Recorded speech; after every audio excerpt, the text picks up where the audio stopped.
شیخ محقق عبدالحق محدث دہلوی رحمۃ اللہ تعالی علیہ نے لکھا ہے کہ اللہ نے ازل سے جن لوگوں کے لیے جنت ان کا مقدر فرمائی ہے ان کے سینوں میں حضور کی نسبتوں کا حیا پیدا فرماتا ہے۔ یعنی اس کا سادہ سا خلاصہ یہ ہے کہ ازل سے اللہ نے جن کو بخشنے کا ارادہ کیا ہے انہی کے دلوں میں حضور کی نسبتوں کا ادب اور احترام ہوتا ہے۔ یقیناً وہ خوش نصیب لوگ ہیں جو حضور کی نسبتوں کا حیا فرماتے ہیں۔ نبی اکرم صلی اللہ علیہ وسلم کی نسبتوں کا ادب اور حیا یہی صراط مستقیم پر ہونے کی نشانی ہے۔ یقیناً قیامت تک وہی لوگ سیدھے راستے پر تھے ہیں رہیں گے جن لوگوں نے حضور علیہ السلام کی نسبتوں کا ادب اور حیا کیا۔ اللہ کا شکر ہے کہ جنتی لوگوں کی نشانی ہے کہ وہ شخصیت کو نہیں دیکھتے، وہ مدینے والے کی نسبت کو دیکھتے ہیں۔ اہل جنت کا یہ طریقہ ہے، جو لوگ جنتی ہوں گے ان کی نشانی یہ ہوگی، جو جماعت جنت کے رستے پر اور صراط مستقیم پر ہوگی وہ حیثیت کاروباری نہیں دیکھتی، مدینے والے کی وفاداری دیکھتے ہیں۔ اور ہم سب کا بھی یہی معیار ہے کہ ہمارا اس سے پیار ہے جو مدینے والے کا وفادار ہے،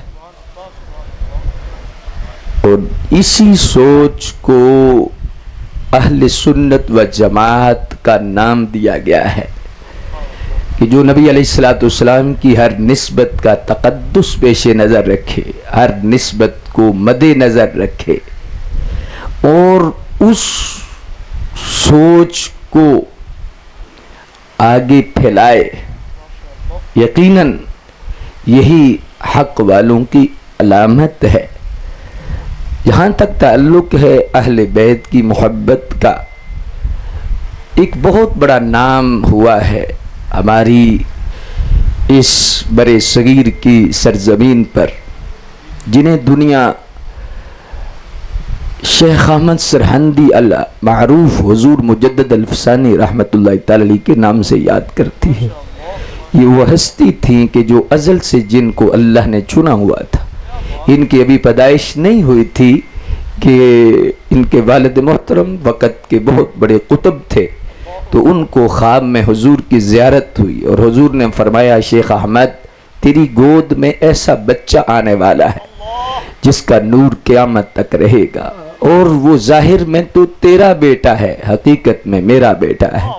پھر جب پیدائش ہوئی حضور مجدد صاحب کی تو سرکار نے خود کان میں اذان دی۔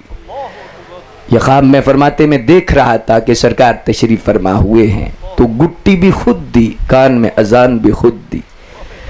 شہر سیالکوٹ والے تو یقیناً اس بات کو ضرور سمجھنے کے پہ قادر بھی ہوں گے، کوشش بھی کریں گے کہ اسی سرزمین کا ایک فرد اور مرد جسے دنیا علامہ اقبال کہتی ہے، وہ بھی فرما چکے حاضر ہوا میں شیخ مجدد کی لاحد پر، وہ خاک کے زیر فلک ہے مطلع انوار، وہ ہند میں سرمایہ ملت کا نگہباں، اللہ نے بر وقت کیا جسے خبردار، گردن نہ جھکی جس کی جہگیر کے آگے، جس کے نفس گرم سے ہے گرمی احرار، کی عرض میں نے کہ عطا مجھ کو بھی فقر ہو، آنکھیں میری بینا ہیں لیکن دل نہیں بیدار۔ تو جب مجدد صاحب کے مزار پر علامہ حاضر ہوئے تو فرماتے ہیں مجھے ایسے محسوس ہوا کہ مجدد صاحب کی روح پکار رہی ہے اور روح نے میرا استقبال کیا ہے۔ اللہ اکبر۔ اقبالیات پڑھنے والوں کے لیے اشارہ ہے کہ جب بھی آپ اقبال کا نام لیں تو پھر نظریات اقبال کو بھی مد نظر رکھیں، ان کے معاملات و معمولات کو بھی مد نظر رکھیں کہ ان کا نظریہ، عقیدہ، سوچ اور طرز عمل اور طرز فکر کیا تھا۔ تو بہرحال حضور مجدد صاحب نے لکھا ہے کہ ہر جماعت کی ایک نشانی، ہر مذہب کی ایک پہچان ہوتی ہے، تو فرمایا اہل سنت و جماعت کی پہچان کیا ہے؟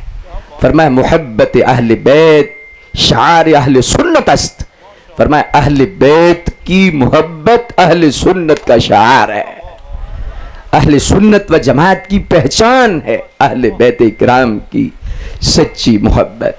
اب دیکھیے نبی اکرم صلی اللہ علیہ وآلہ وسلم نے بیشتر موقعوں پر جو ارشادات فرمائے، اس میں اب یہاں پر صاحب تفسیر کبیر امام رازی ایک جملہ لکھتے ہیں کہ یہ جو لفظ ہے نا قُلْ لَا أَسْأَلُكُمْ عَلَيْهِ أَجْرًا إِلَّا الْمَوَدَّةَ فِي الْقُرْبَى، سورہ شعراء کی یہ آیت مبارکہ کا حصہ ہے کہ آپ تقریباً سنتے رہتے ہیں کہ ہے محبوب فرما دیجئے کہ میں تم سے کوئی اجر اور صلہ نہیں مانگتا مگر اپنے قرابت داروں کی مودت و محبت۔ تو اب اس پر امام رازی ایک راز کھولتے ہیں، اور وہ کیا ہے؟ فرمایا کہ امت غور کرے کہ یہ ڈیمانڈ سرکار کی نہیں، زبان سرکار کی ہے، ڈیمانڈ اللہ کی ہے، ڈیمانڈ چاہت اللہ کی ہے۔ محبوب آپ فرمائے کہ میں تم سے کچھ نہیں مانگتا مگر مودت اہل بیت، یہ سرکار کو حکمن فرمایا گیا ہے۔ آپ فرمائیں، پیچھے لفظ قل ہے، تو چاہت اللہ کی ہے کہ امت کے اندر مودت اہل بیت ہو۔ اس کی وجہ امام راضی لکھتے ہیں کہ حضور نے ذات کے لیے نہیں مانگی مودت اہل بیت، امت کی نجات کے لیے مانگی۔ امت کی نجات کا دار و مدار مودت اہل بیت پر ہے، امت کی نجات کا سارا سلسلہ وہ اہل بیت کی محبت اور ان کے قرب میں ہے۔ اللہ اکبر۔ اور اسی لیے نبی اکرم صلی اللہ علیہ وآلہ وسلم کی ذات گرامی نے ارشاد فرمایا انا و اہل بیتی شجرۃ فی الجنہ اغصانها فی الدنیا فمن شاء اتخذ الی ربہ سبیلا، فرمایا میں اور میرے اہل بیت یہ جنتی درخت ہے، اغصانها فی الدنیا، لیکن ان کی ٹہنیاں دنیا میں ہیں، فمن شاء اتخذ الی ربہ سبیلا، فرمایا اب جس کا دل کرے جس ٹہنی کو پکڑے اور جنت کا راہی بن جائے، یعنی جنت میں پہنچنے کا ذریعہ اہل بیت رسول صلی اللہ علیہ وآلہ وسلم ہے۔ جنت کی طرف جانے کا جو رستہ ہے اس پر جو حقیقت کے مینار کھڑے ہیں ہمیں ان کا سہارا لینا پڑے گا، ان کو اہل بیت کرام کہتے ہیں۔ اللہ اکبر۔ تو اس لیے گویا سرکار نے فرمایا کہ میری نسل، میری آل، میری اہل بیت اور میری جتنی بھی تعلق داری ہے، رشتہ داری ہے، نسبت ہے، فرمایا یہ تمہیں فائدہ دے گی کہ جس کو بھی تم پکڑو گے جنت میں چلے جاؤ گے۔ اس حدیث کا اگر سادہ سا ترجمہ سب تک پہنچانے کے لیے کروں تو فرمایا ہم اہل بیت جنتی درخت ہیں اور ٹہنیاں دنیا میں ہیں، ٹہنی کا نام حسین ہے، ٹہنی کا نام امام حسن ہے، ٹہنی کا نام امام جعفر ہے، امام باقر ہے، امام تقی ہے، امام نقی ہے۔ فرمایا یہ جتنی میری آل و اصحاب ہے، فرمایا یہ ٹہنیاں ہیں، اب جن کو پکڑو گے تو تمہیں یہ کسی اور رستے پہ نہیں لے کے جائیں گے، یہ تو جنت میں لے جائیں گے۔ جنتی رستے کے مالک و مختار یہ ہستیاں ہیں۔ اب اس پر مقتدر سامعین حضرات ایک اور حدیث شریف کا میں سہارا لینا چاہوں گا۔ حضور علیہ السلام نے بڑے واضح طور پر فرمایا، بڑے کھلے الفاظ میں فرمایا حب اہل بیت نافع فی 7 موات احوالہن عظیمہ عند الموت وعند القبر وعند النشور وعند الحساب وعند الصراط وعند المیزان۔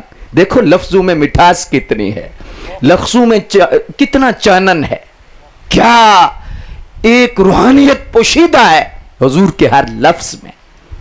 واشغاف الفاظ میں سرکار نے فرما دیا، فرمایا کہ میرے اہل بیت کی محبت تمہیں 7 موقعوں پہ کام دے گی، اور کوئی موقع عام سے نہیں۔ احوالہن عظیمہ، بہت عظیم ہے، عند الموت، موت کے وقت کیا کام دے گی کہ جس کے سینے میں میری نسبتوں کا حیا ہوگا، میرے اہل بیت سے پیار ہوگا، وہ ضرور کلمہ پڑھ کے مرے گا، ایمان کی حالت میں دنیا سے جائے گا۔ اس کے لیے گارنٹی ہے کہ جس شخص کے دامن میں اہل بیت کرام کی محبت ہوگی، اللہ اس کا برتن خالی نہیں لے جائے گا، وہ بھر کے لے جائے گا۔ پانی بھرن سیلیاں رنگا رنگ کڑے، بریا اودا جانیے جدا توڑ چڑھے۔ توڑ چڑھانے والا عمل ہے حب اہل بیت۔ اہل بیت کی محبت بندے کا بیڑا پار کرتی ہے، اور مقصد حیات کے حصول کے لیے یہ بہترین ذریعہ ہے کہ دامن اہل بیت بندے کے ہاتھ میں ہو، کیونکہ حصول مقصد کیا ہے، بھیجنے کا مقصد کیا ہے؟ وہ ہے معرفت الہی، اللہ کی معرفت اور اللہ کا قرب، اور اس کے لیے بنیادی چیز ایمان ہے۔ تو ایمان ہی سلامت نہ رہا تو پھر آگے کیا کرنا ہے؟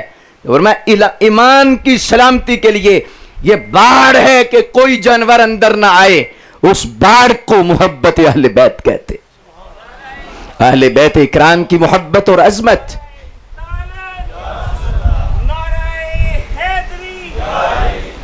اب مقتدر سامعین حضرات اس بات پر غور فرمائیں کہ اہل بیت اکرام کی محبت فرمایا عند الموت، موت کے وقت فائدہ دے گی۔ فرمایا پھر کیا؟ آگے مسئلہ قبر کا بہت بڑا ہے، یہ پہلی منزل ہے سب منزلوں میں، اس میں جو پاس ہے وہ ہر جگہ پاس ہے۔ فرمایا سنو، عند الموت وعند القبر، جس کے پاس یہ پاسپورٹ ہوا، یہ شناختی کارڈ ہوا کہ جس کا سینہ اہل بیت کی محبت سے بھرپور ہے، فرمایا قبر بھی اس کی نور علی نور ہے، قبر کی منزل میں بھی اسے کامیاب قرار دیا جائے گا۔ یہ نصاب ہے جو ہم نے سمجھنا ہے، پڑھنا ہے، صرف کانوں کی حد تک نہیں، دل کی تختی تک یہ سبق لے کے جانا ہے۔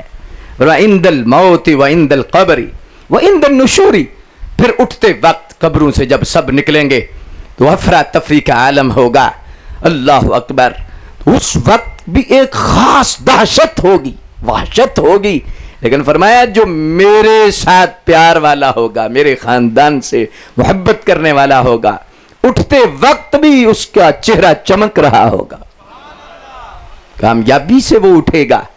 پھر آگے جو مرحلے ہیں وہ حساب و کتاب کے ہیں۔ فرمایا حساب و کتاب کے وقت بھی یہ پیپر اس کے پاس ہوا، NOC ہوا، تو آگے کوئی خدشہ نہیں ہوگا، کوئی اندیشہ نہیں ہوگا۔ اور پھر جو سب سے بڑی منزل ہے، پل صراط پہ گزرنا ہوگا، پل صراط پہ بھی دیکھا جائے گا کہ اس کے پاس سرٹیفکیٹ ہے، اس کے پاس NOC ہے، کوئی آبجیکشن تو نہیں، سب نے کلیئر کیا پیچھے سے۔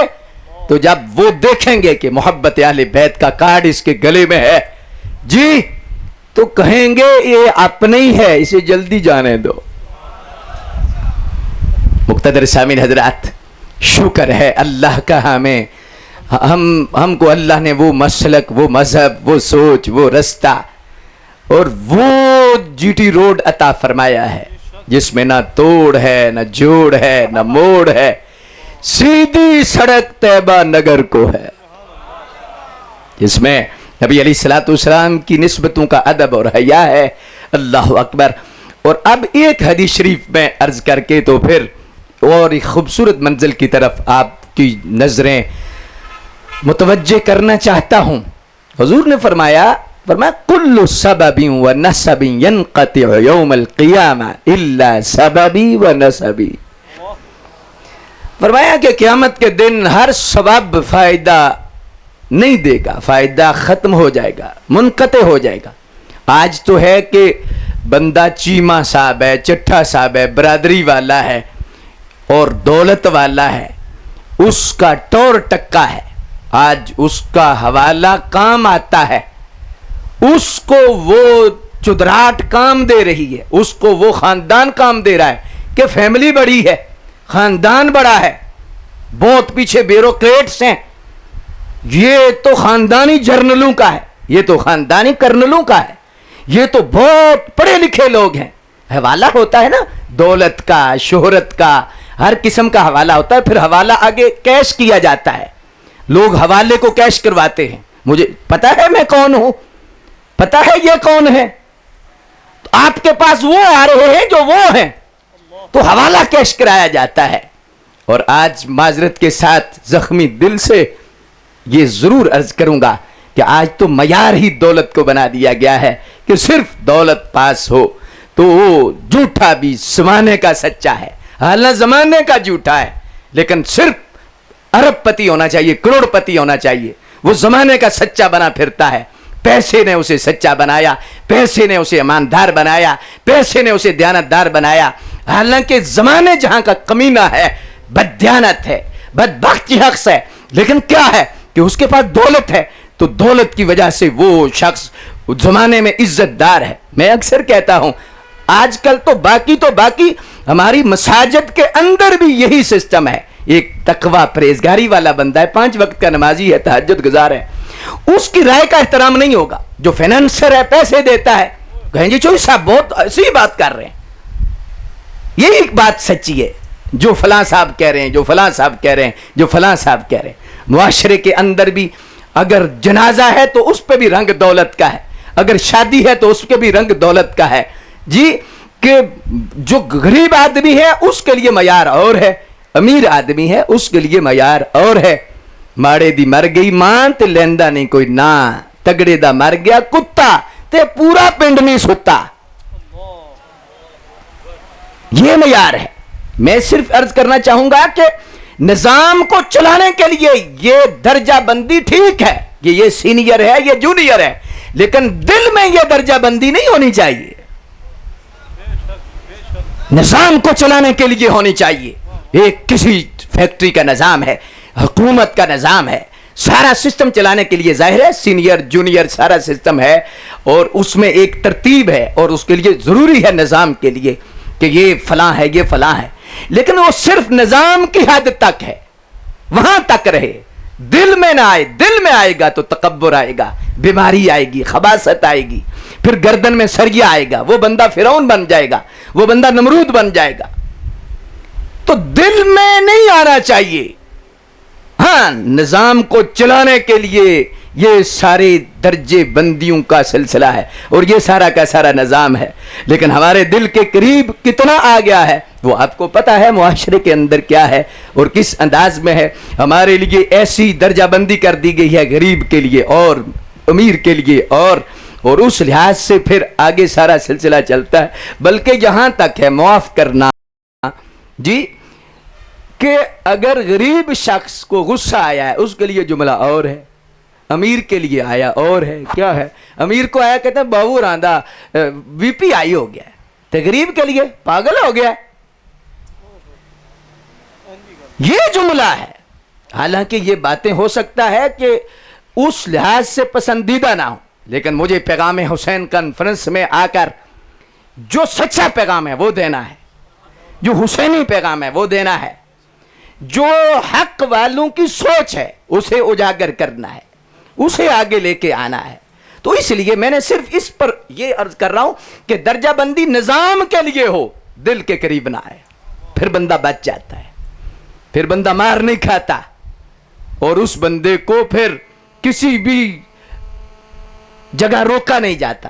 جب دل میں آ جائے, یہی ہے نا کہ دنیا کا مسئلہ ہے نا. صدیق اکبر رضی اللہ تعالیٰ سے پوچھا گیا کہ یہ دنیا کا جتنا معاملات ہیں, نظام ہے, دولت ہے, سارا کچھ ہے, فرمایا بس یہ کشتی چلتی رہے پانی کے اوپر, بس اندر نہ آئے. اندر آئے گی تو بیڑا غرق کرے گی, پھر ڈوبے گا, لیکن کشتی کے اندر نہ آئے, پانی سے اتنی محبت کرے جتنی ضرورت ہے, تیرتی رہے گی, اور تیرتی تیرتی کنارے پہ چلی جائے گی.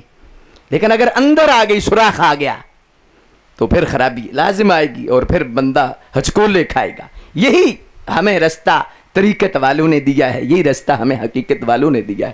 آج اسی معیار کو مد نظر رکھ کر حضرت یہ سلسلہ بھی ہے کہ آگے سارے نظام پر فرق ہے, سارے سسٹم پہ فرق ہے آج اسی چیز کو کہ صرف پیسہ ہو, پیسہ ہو, پیسہ ہو, چاہے کیسا ہو. پیسہ ہی وہ قبلہ ہے، پیسہ ہی کعبہ ہے، اس میں کوئی شک نہیں کہ فائنینشلی سسٹم یہ ریڑھ کی ہڈی ہوا کرتا ہے۔ اسلام یہ نہیں کہتا کہ دولت نہ کماؤ، اسلام کہتا کماؤ لیکن تمہارے پاس NOC ہو، نو آبجیکشن سرٹیفکیٹ ہو کہ کمایا کس طرح ہے، کوئی آبجیکشن نہیں، جتنا مرضی کماؤ کوئی حرج نہیں، پھر مال عثمان ہے۔ لیکن اگر شریعت آبجیکشن لگا رہی ہے کہ یہ سود والا ہے، یہ رشوت والا ہے، یہ سٹے والا ہے، یہ غریبوں کا پسینہ ہے، تو شریعت اگر آبجیکشن لگا رہی ہے تو پھر وہ مال عثمان نہیں ہوگا، مال فرعون ہوگا۔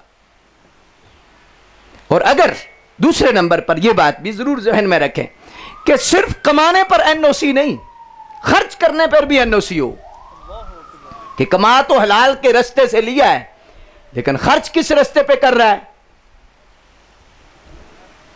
کس کے لیے پجارو بھیج رہا ہے، کس کے لیے فارچونر بھیج رہا ہے، کیا کر رہا ہے، کس کے استقبال ہو رہے ہیں، کیا کر رہا ہے، شادی کیسے کی، بیاہ کیسے کیا، کیا معاملات کیے، خرچ کس پہ کیا، اس پہ بھی NOC ہو کہ جس رب نے تجھے دیا وہ رب ناراض نہ ہو۔ جس دین کو تو مانتا، مسلمان ہے تو مسلمان کا کام ہے تسلیم کرنا۔ جب بندہ پڑھ لے کلمہ تو پھر مرضی کہے کی، مرضی تو ہے جب دائرے سے باہر ہے کہ میں اپنی مرضی کروں گا، چونکہ میرا جسم ہے تو میری مرضی ہے۔ تو جب تو ایک دائرے کے اندر آ گیا، کلمہ تو نے پڑھ لیا، کسی کو تسلیم کر لیا، ایک خدا کو مان لیا وہ مالک ہے، تو اب مرضی نوکروں کی نہیں ہوتی، مرضی مالکوں کی ہوتی ہے۔ اب اگر اپنی مرضی سے کہے گا تو پھر تو کام نہیں چلے گا۔ تو اپنی مرضی کرنے والے میں وہ بات صرف میں اشارتاً کہہ دیتا ہوں، انسان اور حیوان میں فرق نہیں ہوتا۔ حیوان اپنی مرضی کھاتا ہے، اپنی مرضی سے کھاتا ہے، اپنی مرضی پہ چلتا ہے، اسے نہیں پتا ماں ہے، اسے نہیں پتا بہن ہے، اسے نہیں پتا کیا رشتہ ہے، جانور ہے، اپنی مرضی کر رہا ہے، کہتا ہے میرا جسم اور میری مرضی، میں کیا کروں کیونکہ میں کھوتا ہوں، میں تو جانور ہوں، جدھر سے چاہوں گا کھاؤں گا، یہ نہیں پتا یہ پہلی کس کی ہے، میں کھاؤں گا میری مرضی، میں کس کو دیکھوں گا میری مرضی، میں کس کے پاس بیٹھوں گا میری مرضی، میں کس سے جنسی خواہش کو پورا کروں گا میری مرضی، کیونکہ میں حیوان ہوں۔ لیکن انسان اپنی مرضی پہ نہیں چلتا، وہ اللہ اس کے رسول کی مرضی پہ چلتا ہے۔ وہ سمجھتا ہے کہ تیری مرضی سے تو بال بھی کالے نہیں رہتے، تو چاہتا ہے کہ میرے بال کالے رہیں، لیکن تیری مرضی سے تو بال بھی کالے نہیں رہتے، تیری مرضی کاہے کی، مرضی اس کی جس نے بنایا ہے۔ تو اس لحاظ سے یہ جو سسٹم ہے اس میں صرف اتنی بات عرض کروں گا کہ صرف دولت کمانا منع نہیں، صرف اور صرف NOC ہمارے پاس ہونا چاہیے، آبجیکشن نہ ہو، بس جتنا مرضی پیسہ ہو، ارب پتی ہو، کھرب پتی ہو، کوئی مسئلہ نہیں، NOC پاس ہو۔ بعض لوگ اس پہ جو ہے نا وہ سیکولر جو طبقہ ہے اس پر یہ کہتے ہیں جی علماء تو پیسے کمانے نہیں دیتے، دین تو اجازت ہی نہیں دیتا۔ میں کہا چپ کر، کون سا دین؟ اسلام کو پڑھ تو صحیح نا، اسلام کہتا ہے جتنا مرضی کماؤ، اسلام نے تو پورا نظام دیا ہے، پورے کا پورا نظام ہے، سسٹم ہے، کماؤ، لیکن یہ ہے کہ اس کی مرضی کے مطابق جس نے پیدا کیا ہے اس دین کے جھنڈے کے نیچے ہو تو سبحان اللہ جتنا مرضی کماؤ۔ تو اس لحاظ سے آج اس معاشرے پر اثر ہے اس چیز کا کہ یہ جو درجات کی بلندی ہوئی ہے، درجات بندی ہوئی ہے، درجہ بندی کے اعتبار سے یہ سسٹم ہے، تو پھر آگے معاشرے پہ اثر پڑ رہا ہے۔